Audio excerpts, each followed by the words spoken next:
दोस्तों, आज की कहानी है दीदी जी मैं। जीजा के पहली छुअन से मैं थोड़ा बहक गई थी। कहानी पसंद आए तो वीडियो को लाइक एवं सब्सक्राइब जरूर करना। जूही को अपनी भलाई व स्वाभिमान नीरज का घर छोड़ने में ही लगे। कुछ महीनों का मधुमास इतनी जल्दी व इतनी बेकदरी से खत्म हो जाएगा, उसने सोचा न था। नीला आसमान अचानक ही स्याही हो चला था। बारिश की छोटी छोटी बूंदें अंबर से टपकने लगी थी। तूफान जोरों पर था। दरवाजों के टकराने की आवाज सुनकर जूही बाहर आई। अंधेरा देखकर अतीत की स्मृतियां ताजा हो गई। कुछ ऐसा ही तूफानी मंजर था आज से 1 साल पहले का। उस दिन उसने जीन्स और टॉप पहना था, अपने रेशमी केसों की पोनी टेल बनाई थी। वह बहुत खूबसूरत लग रही थी। उसने आंखों पर सनग्लासेस चढ़ाए और ड्राइविंग सीट पर बैठ गई। कुछ ही देर में वह बैंक में थी। मैनेजर के कमरे की तरफ बढ़ते हुए उसने कुछ संशय सा था कि उसका लोन स्वीकृत होगा भी या नहीं, पर मैनेजर की मधुर मुस्कान ने उसके संदेह को विराम दे दिया। उसका लोन स्वीकृत हो गया था और अब वह अपना बुटीक खोल सकती थी। आनन फानन उसने मिठाई मंगवाकर बैंक स्टाफ को खिलाई और प्रसन्नतापूर्वक घर लौट आई। शुरू से ही वह काफ़ी महत्वाकांक्षा रही थी। फैशन डिजाइनिंग का कोर्स करते ही उसने लोन के लिए आवेदन कर दिया था। पड़ोस के कस्बे में रहने वाली जूही इस शहर में किराए पर अकेली रहती थी और अपना करियर गारमेंट्स के व्यापार से शुरू करना चाहती थी। अगले दिन उसने सोचा कि मैनेजर को धन्यवाद दें आए। आखिर उसी की सक्रियता से लोन इतनी जल्दी मिलना संभव हुआ था। मैनेजर बेहद स्मार्ट, हंसमुख और प्रतिभावान था। जूही उससे बेहद प्रभावित हुई और उसी की मंगाई कॉफ़ी के लिए मना नहीं कर पाई। बातों बातों में उसे पता चला कि वह शहर में नया आया है। उसका नाम नीरज है और शहर से दूर बने अपार्टमेंट्स में उसका निवास है। धीरे धीरे मुलाकातें बढ़ी तो जूही ने पाया कि दोनों की रुचियां काफ़ी मिलती हैं। दोनों को एक दूसरे का साथ काफ़ी अच्छा लगने लगा। लगातार मुलाकातों में जूही कब नीरज से प्यार कर बैठी पता ही ना चला। नीरज भी जूही की सुंदरता का कायल था। बिजली तो उस दिन गिरी जब बुटीक की ओपनिंग सेरेमनी पर नीरज ने अपनी पत्नी नीता से जूही को मिलवाया।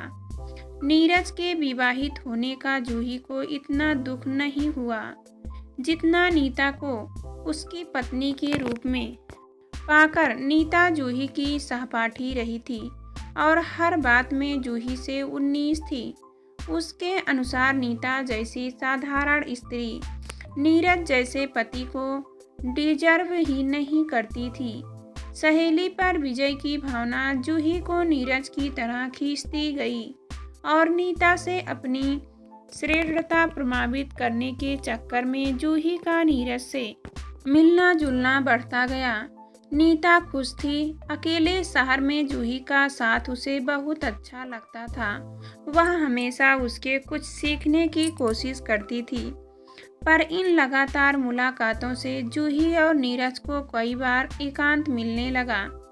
दोनों बहक गए और अब एक दूसरे के साथ रहने के बहाने खोजने लगे। नीता को अपनी सहेली पर रंच मात्र भी शक न था और नीरज पर तो वह आंख मूंद कर विश्वास करती थी। विश्वास का प्याला तो उस दिन छलका जब पिताजी की बीमारी के चलते नीता को महीने भर के लिए बिहार जाना पड़ा। सरप्राइज देने की सोच में जब वह अचानक घर आई तो उसने नीरज और जूही को आपत्तिजनक हालत में पाया। इस सदमे से आहत नीता बिना कुछ बोले नीरज को छोड़कर चली गई।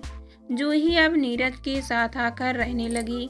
कहते हैं ना कि प्यार अंधा होता है, पर जब everything is fair in love and वार का इरादा तो शायद वह विवेक रहित भी हो जाता है।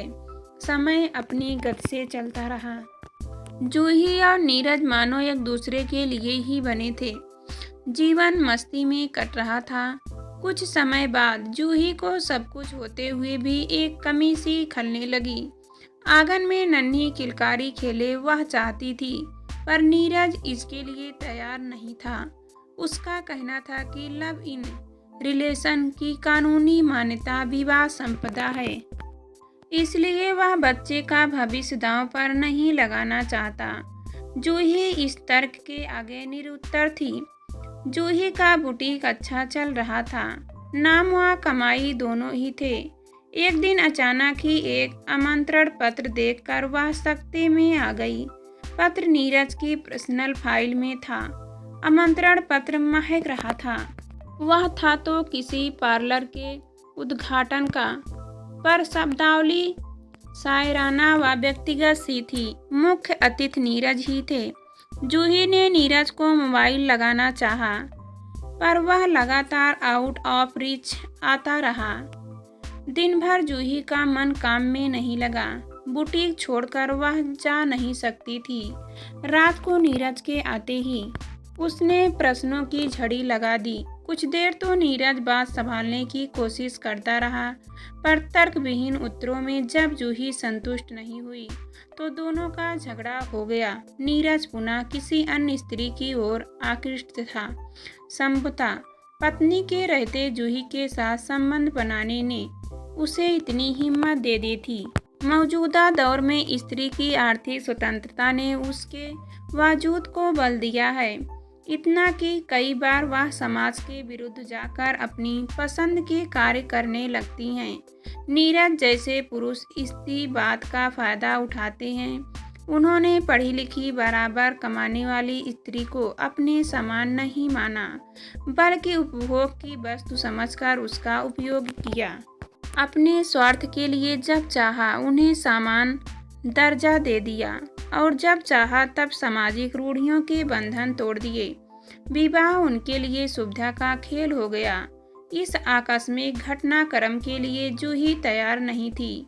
उसने तो नीरज को संपूर्ण रूप से चाहा व अपनाया था।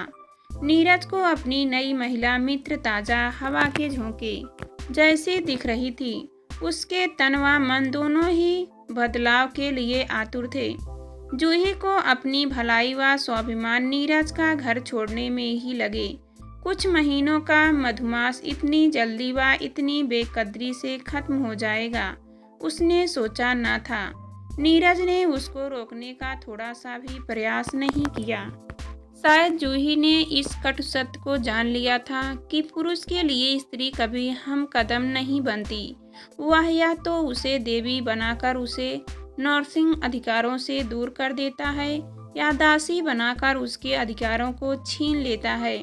उसे पुरुषों से चिढ़ सी हो गई थी। नीरज के बारे में फिर कभी जानने की उसने कोशिश नहीं की, न ही नीरज ने उससे संपर्क साधा। आज बदलों के इस झुरमुट में पिछली यादों के जख्मों को सहलाते हुए वही सोच रही थी कि विश्वासघात किसने किसके साथ किया था।